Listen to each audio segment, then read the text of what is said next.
личное дело Куренкеева. Он был в 16 году в Китае при Крымском восстании. Мураталиев Тентимиш, директор музыкального училища Муратала Куренкеева, Народный артист Крымской Республики, профессор.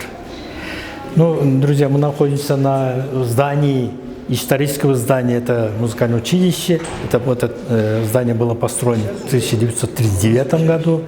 Очень так, понимаете, нам дорого это учебное заведение.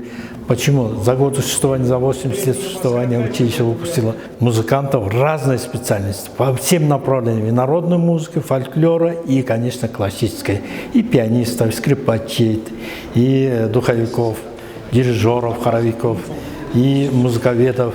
Поэтому гордимся этими нашими выпускниками. Тот же вот Давлес, Молдавасан, который мы поем утром, просыпаемся под звуки гимна, засыпаем под звуки гимна Крымской Республики. Это авторы Давлес, Молдавасан, которые они здесь учились. Кабинет соответствует, здание очень хорошее, когда летом не жарко, зимой не холодно. Детям, то есть созданы все условия для успешной учебы и работы. Так что здание прекрасное.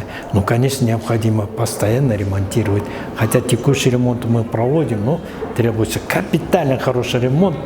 И, конечно, класса не хватает. Тем не менее, потребность в кадрах огромен. Тут и постоянно ремонтируем санузлы, отопительную систему полностью почти закончили. Ну, есть частично, но здание требуется, конечно, капитальный ремонт. И снаружи, и изнутри надо обновить. Мы обследовали снаружи памятник, снаружи фасадной стороны архитектуры, конструктивная часть здания, памятник в удовлетворительном состоянии. Посмотрели внутри, требуется капитальный ремонт в помещении, требуется, а также снаружи требуется фасада в здании. На данное время памятник в удовлетворительном состоянии. Памятник является памятником республиканского значения, памятник архитектуры и истории.